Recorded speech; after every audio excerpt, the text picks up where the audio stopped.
Good morning and greetings from Northumberland. It's the 2nd of April. It's a very cold and frosty morning here up on the coast. It's quite unusual for us to get these frosts. And it is the 38th day, by my calculation, of the war in Ukraine. And we're at the end of the 4th week in Lent. So both of these things have almost been running parallel. And Lynn and I were talking yesterday about how in our headlines, certainly in the middle of this week, the war had fallen down the list of headlines we see in our newspapers and on the BBC News Service. It's because it's hard to stay with something.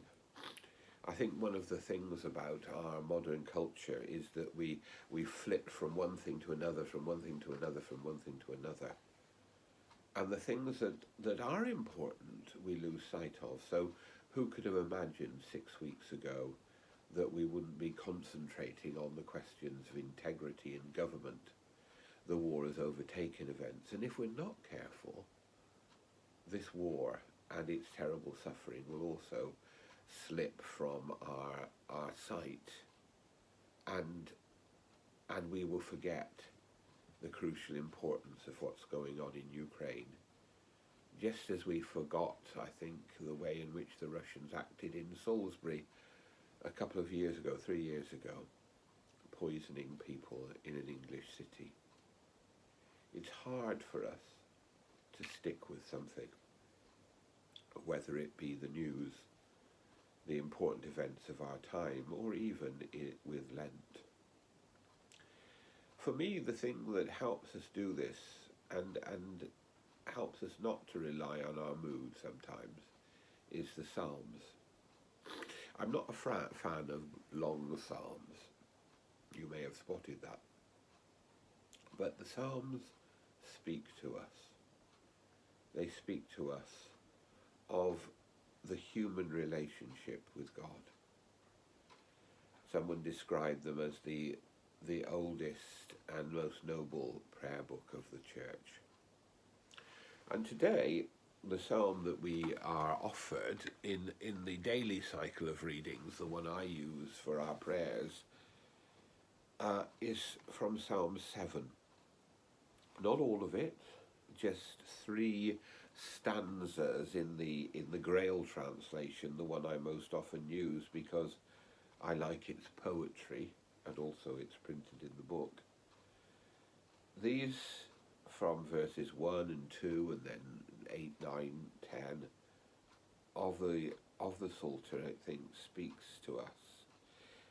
Imagine reading them if you are in Ukraine.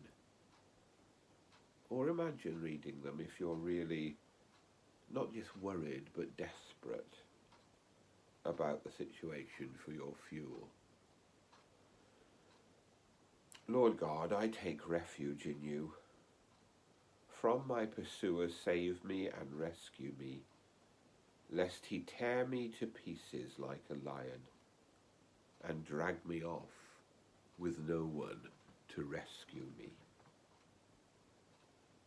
And later on, God is the shield that protects me, who saves the upright of heart. God is a just judge, slow to anger, but he threatens the wicked every day. We cannot, I believe, read the scriptures and read the Psalms without thirsting for justice, the care of the oppressed, and without thinking for ourselves that there is a God who sustains and upholds us. May God bless us. May God bless Ukraine. May God bring peace. And may God help us to search for justice.